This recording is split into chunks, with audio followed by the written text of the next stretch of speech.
Hey folks, so I'm planning to make a marinade for a quite light and beautiful and healthful salad tomorrow, which would be made of chicken breasts and farro and arugula, but I would like to add a big grilled.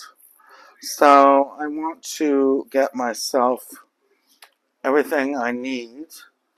I've got rosemary to chop. Yeah, let's put this in a tablespoon of chopped fresh rosemary. And let's do 2 tablespoons of olive oil. 1, 2. And I guess that means I'm going 2, 2, and 2. So 2 oil, 2 Dijon mustard.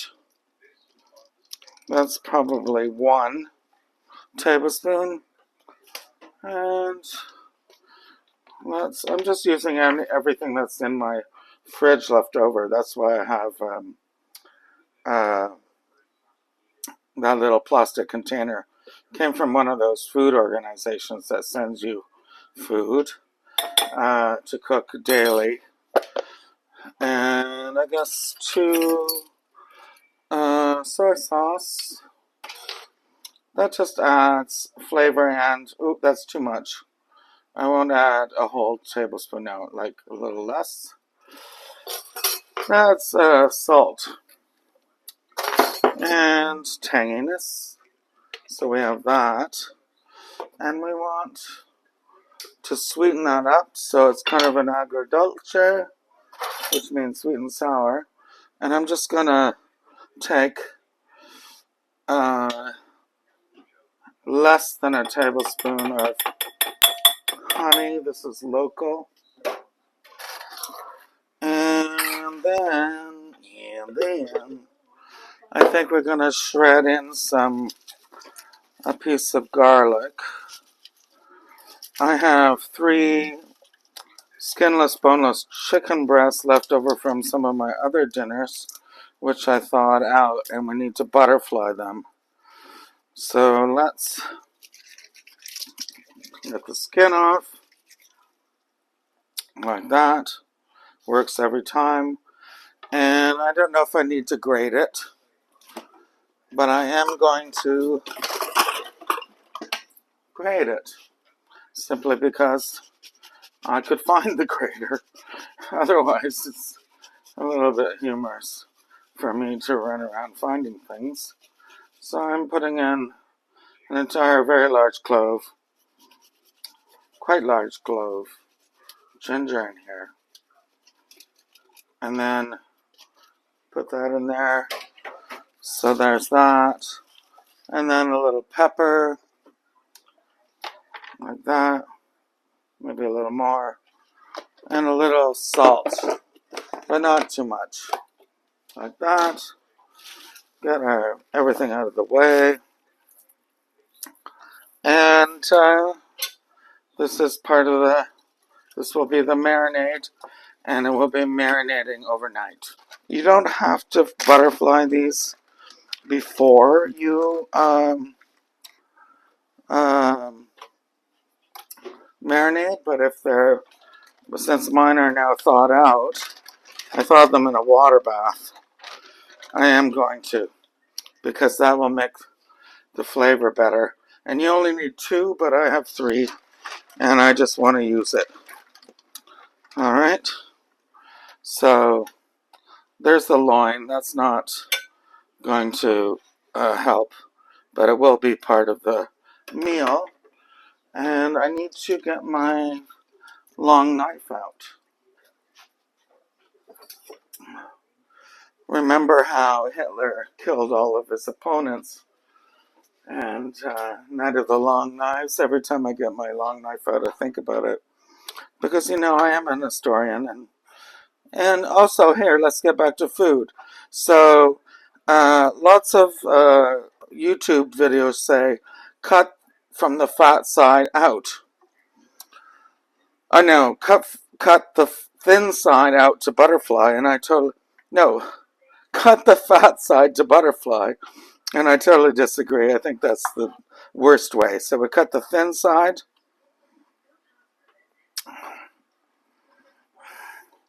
and we butterfly, and that way you get a hinge, like this. Works nicely. That's a butterfly. Takes 10 seconds.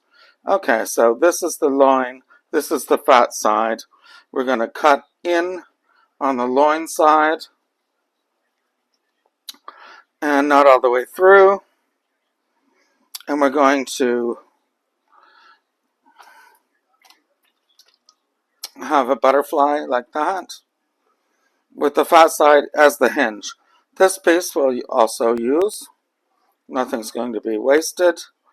And here's the loin again. I guess I'll take it off. It's falling out because these were frozen. Here's the fat side. Here's the thin side. No, wait. Which is which? What's the fat side? This is the thin side. Cut the thin side. And finish it off a little without breaking the back. And you have the fat side is the hinge. And that's a butterfly. Voila. And now we're going to marinate. And I'm using the same bag that these were frozen in because I'm not interested in wasting. And we're going to throw them all in. And tomorrow we're going to grill these and make a chicken farro salad that's going to be delicious. So let's get our marinade in like that.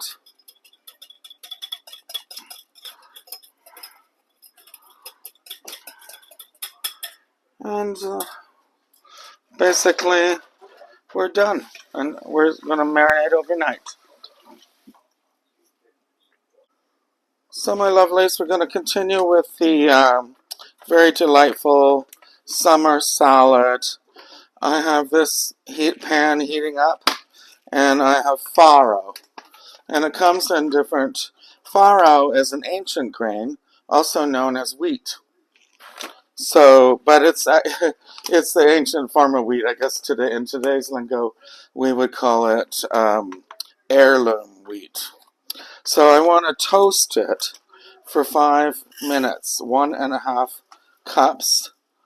It might not be a whole 5 minutes because my pan, which is quite large, to hold the 1.5 cups, is already quite hot. And we're going to want to be stirring and flipping this until it smells toasted. And when it's toasted, it's going to smell like popcorn. So I want to just show you that there's 3 types of farro. There's whole grain farro. There's pearled farro, like pearled barley.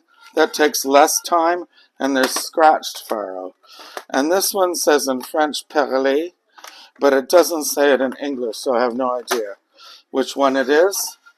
But just know that you're going to make some and you're going to follow the instructions to get it cooked before we start grilling our vegetables and everything else. Anyway, one of the reasons farro is really delicious. It has a nice bite, and you can make risotto out of it, like with wild mushrooms or whatever, as opposed to arborio rice. And it's really great. And lots of times when you see a salad in a what do you call it, a store with prepared foods, it would be a wheat berry. And this is one of the types of grains of wheat that you can use to, because it's the whole berry. The outside, the inside, and the wheat germ, everything's in here. Let's continue. We're going to toast this, and we're going to boil it for 25 minutes in water. There are other methods. You could soak it overnight and then you only have to cook it for 10 minutes. But I want to get this done tonight, so I don't want to soak overnight. And that's because my chicken has been marinating overnight, and I don't want to make this a drawn-out 3-day process. So I have this at medium-high. I want to get it higher. Smells good. I see a little smoke coming. Flip it. There we go. And keep stirring.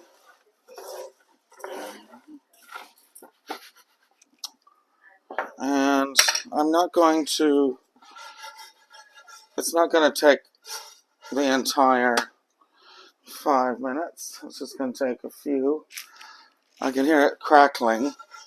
We don't want it to pop. We just want it to brown. That's done. Okay, so I don't want to risk it. So put it all in your pot, medium pot.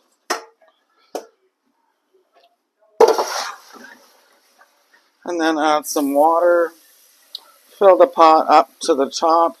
You don't have to measure because this method is a straining method where you just cook it till it's done and then you strain out the excess water. So here we go.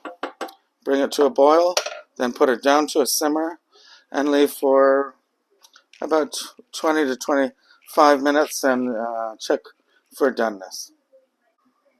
Alright folks, so it's been 25 minutes. I checked at 20 and look, see how the farro has expanded, so it fills almost the entire pot.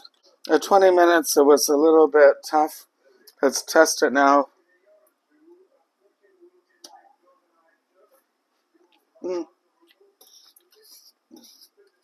That's good. So the thing I forgot to mention is I put some salt in the water. But there's still not a lot of flavor. We're going to add the flavor later. And so here's the time when you strain it. I have quite a lot now. And I don't want to put it on the heat. But I do want to put it, I want to put it back in the pot with some oil to keep it from mushing together, to keep it separated. And stir it up and let it cool. So let's just stir that up. And don't worry because we're going to have a nice dressing that will be seasoned and flavorful. And this will soak up all that flavor. So put that aside and prepare your grill. I have the grill for outdoors grills. That's the spray I use. And we're going to start grilling up first the vegetables and then the chicken. And we'll be almost ready to serve. That's quite quick dinner. Alright folks, so just want to move on with preparing the zucchinis for grilling. I'm going to cut, now these are kind of hefty. This is called a summer squash, but it's actually a zucchini. You can tell they have the exact same structure, just a different color. And I want to grill these, but I want to first slice them into thirds. If your zucchinis are small, slice them into, just slice them in half. And I just want to show you that I want to do a little, okay, well that, you know, maybe I don't need all these little, this end or this end. I'm going to throw that one out. But I also want, so basically we're just doing a little olive oil and seasoning in preparation. And I want to do the same with the corn on the cob, because we're going to grill that too. And we're going to season it. Salt and pepper, yum yum yum. And I'll be tossing these with my hands and putting it aside. And the next stage will be let's just see, we want it coated with oil. Olive oil. And, we can always throw some more on before grilling. But the next stage will be making the dressing. And the next stage and the final stage, well, the next stage after that will be grilling the chicken. And the final will be composing everything. So just want to keep you apprised. Okay, friends, so we're going to make the dressing. I have finely chopped small shallot. Trust me, the shallot is important. And we're going to put it in a little jar. This is going to be important for emulsification. We're going to add 3 tablespoons apple cider vinegar and a third cup of oil. 1, 2, 3. I think first I'm going to add another tablespoon of Dijon mustard. I'm using the grainy kind. You don't have to. Let's see if I can get that out properly without causing a lid to pop off. Okay, that works for me. I would like to add now my olive oil, 1/3 of a cup. Sorry, my hand is slippery now. You can always adjust this later after tasting by adding either more vinegar or more oil. So that's going to bring us up to a nice 1/2 cup worth. Put that aside. I'd like to sweeten it with a teaspoon of honey. Let's see here.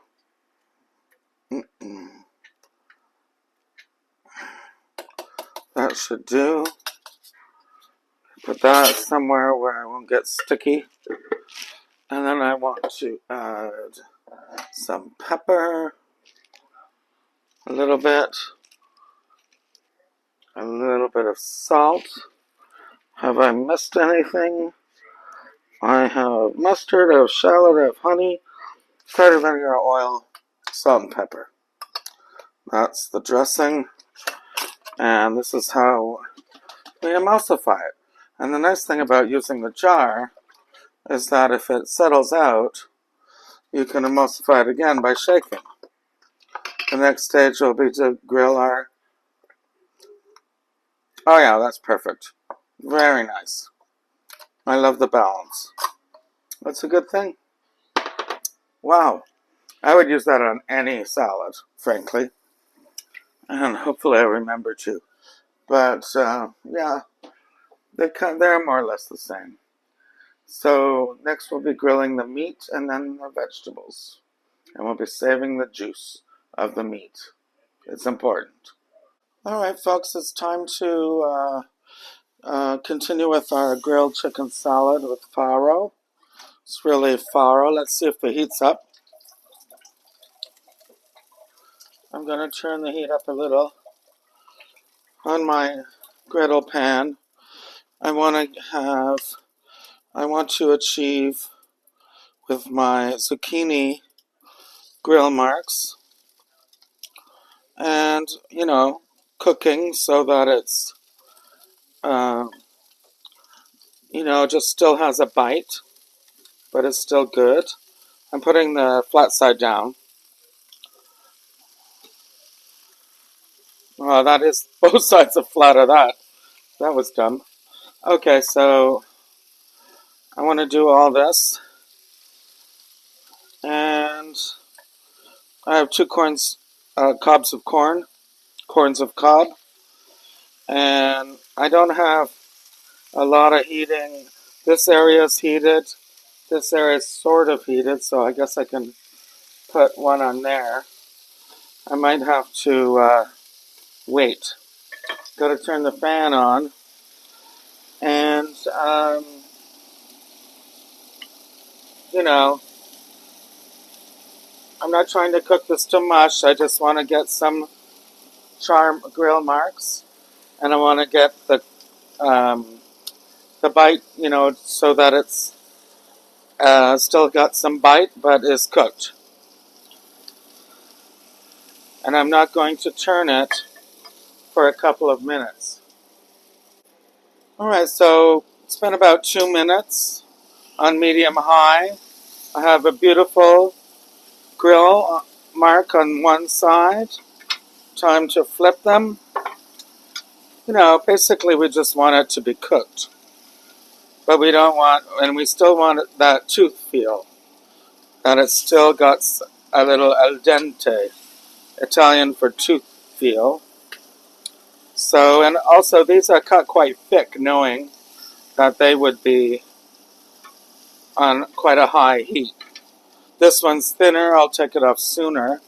And these are the corn, I just want to also just cook them. Some can be charred. I'm not sure how to get them where I want them to be, but given that I have a very small surface over here, I think I'm just going to bunch them up. And then I'm going to wait another 2 minutes. It's getting smoky in here. Fans on high. Yeah, 2 more minutes should be fine. Okay, it's been a minute and a half. I'm going to cancel. I took the thinner pieces off. They look really good. I put them back in the tray with the olive oil. I think this smoke is too much, turning it down. I can put them back in this tray with the olive oil because there's no meat in there. I moved the corn up to the hotter part. Oh yeah. And it's looking cooked. I just want to do one more side. I don't want to blast it. Looks pretty good. I just want to get it cooked. Okay, so I have my grilled vegetables nicely resting. And we're going to chop all those up after we grill the chicken, which has been marinating overnight. Don't be alarmed at the color. It kind of looks like liver. But that's because of the soy sauce, and it proves that the chicken has been thoroughly marinated. And also remember they were butterflied. So try to get the whole butterfly out there if you can. These loin pieces won't take very long, so I'll put them over there. And here's another one. This one only requires 2, but like I said before, I have extra, and I decided to use it. The aroma's great. I have this on medium high. That would be around 425. And we're going to, I'm going to time it for 3 minutes each side because I know how hot this grill gets.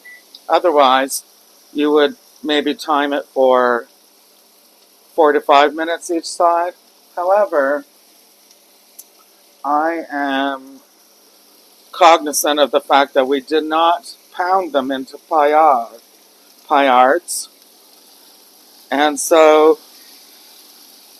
oh look, I did not, that was butterflied. I made an error. So basically we want them to be cooked, just cooked through. Not more, not less. I need to get another plate out so that we can temp them before, while I'm making the rest of the salad. Also, if it doesn't come off the grill easily, don't turn it. It's not ready. Alright, so these two are going to take very little time.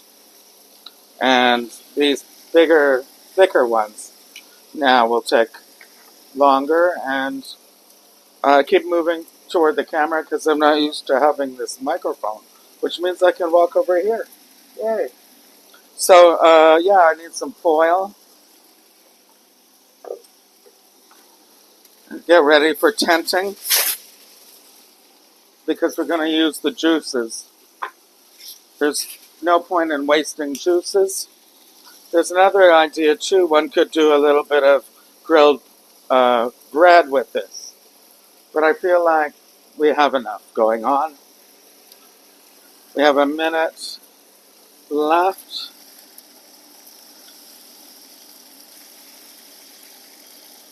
I don't really see, don't do what I just did. Let it go.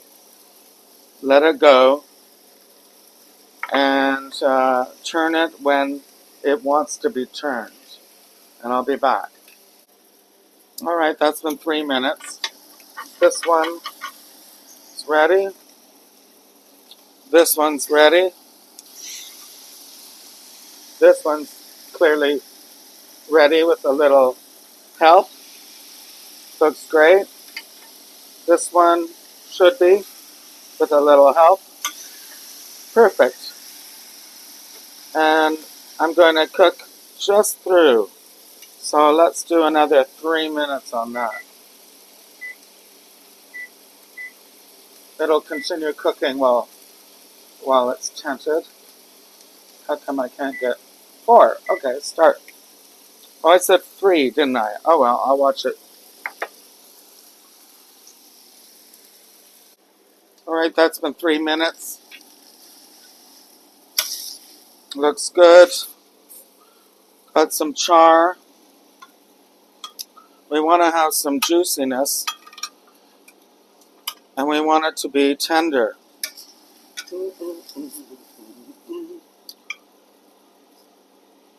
And the juices should run clear. If they don't, you have a problem. I just want to put this one back on for one little part that didn't get cooked. Okay, there, it's cooked. Okay, so now it's tent. This has to go off because we're going to get a big problem here with the smoke. So I'm putting a pan under it. And that's just how I deal with it in my kitchen because I don't have a great fume hood. Oh, yeah, that was the 4-minute mark. So the next stage is going to be to chop our delicious grilled vegetables on this board and add them to the farro. Hi folks, so I'm doing a voiceover for this part. I just wanted to show you that we have our grilled vegetables, zucchini, and corn, and we're going to chop it up into, I'd say, 1/4-inch pieces, as you can see, and we're going to add it to the farro. Now, at this stage, your farro would still be warm, and it would, which means it's going to suck in it'll be more likely to take in the flavors of your dressing. So because I took a break, it got chilled, and I microwaved it gently to keep it warm. It's just above room temperature. So I'm just making 1/4-inch cubes here. There's the dressing, which I'm emulsifying again. and I'll be adding the vegetables to the farro. See, now the corn has been charred a little bit, but just enough to make sure that the niblets are nicely cooked, and they'll be sweet, and that char will also contribute to flavor. So add that, and then get the other one going. See, it's not overdone, just enough to make sure it's cooked. And you don't need char marks to prove it. The heat did the job for you.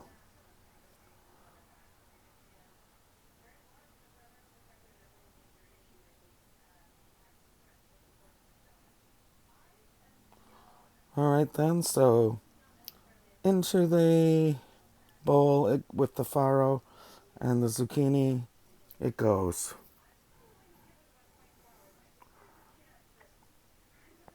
Like I said, when it's warmer than room temperature, the whole thing takes on the flavors of the dressing. So we're just gonna stir that all up.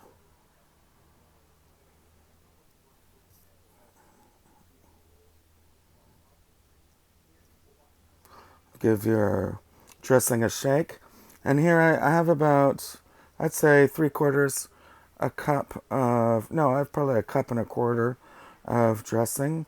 And I'm going to put half a cup in, stir it up. That's going to provide bountiful flavor, quite a lot.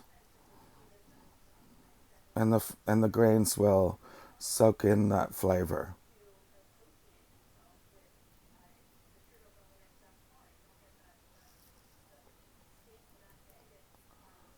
Setting it aside, now we're going to get to the meat. Remember, this is the final video. And I have the butterflied grilled meat, and I've let the juices, I let the juices run out, and I'm pouring that in the salad. That's a very important part for the flavor, for getting the best flavor. And the thing here is, I have, I did not pound the meat, so it took longer to cook, but not that long. And we're going to cut it across the grain. And sometimes I say on the bias, that's not true. It's across the grain of the butterfly chicken breast. And see how the meat has a very closed structure? It's perfectly cooked when that happens. When it dries out, all the fibers of the muscle separate, and you can tell that it's not perfect when you just see this texture, this kind of rough texture. So I'm putting the slices right on top, and I'm going to slice up some of the smaller pieces and put around the loin parts that came off before grilling.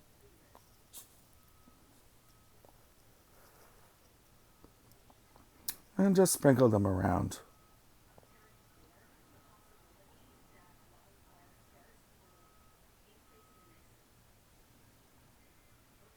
Slicing again gets the grain on an angle. Another breast. And there you have it, the closed structure. It's very moist. It means it's perfectly cooked. And I took it off the heat at the right moment. And it looks spectacular just as it is. And it tastes spectacular just as it is. However, I totally forgot the greens, the green part of the salad. So I'm getting that out now. And I'm going to try to place it. See, I want to keep this carved chicken looking great at the on the top, but now I have the problem of introducing the greens too late. They should have been introduced when I was stirring up the vegetables with the farro before adding the meat. But this in the end turns out quite well because I'm just going to stir it all up and I'm going to actually add the extra breast. The thing is, this recipe with all that farro and all those vegetables, it really did call for 2 chicken breasts butterflied, and I had 2.5. So there's no problem now as long as I mix in the greens, and then I can add more chicken to the top, which just makes it a more complete meal, I think. And yes, for sure, you just want to see it looks pretty. But now I'm going to slice some more chicken. I may as well slice it up and use it. This is going to be lovely warm. The chicken's still warm, but it's also great at room temperature. Um, I wouldn't serve it cold because I think that it gets clunky and and the flavors don't come through. So we're slicing against the grain to get that a really good slice. And now piling that on the top looks even better. And now we know there's chicken underneath and chicken on the top. And I'm going to add the rest of the dressing in a moment. There's some corn and pieces of vegetables. It really is pretty spectacular in flavor. It looks kind of traditional, but it's really good. So here I go with the rest of my dressing. And I'm dousing the meat, the top, everything else. Remember, we have the chicken drippings in there too. And this is pretty much it. Hope you like it. It's pretty spectacular. It tastes amazing. Thank you very much for watching.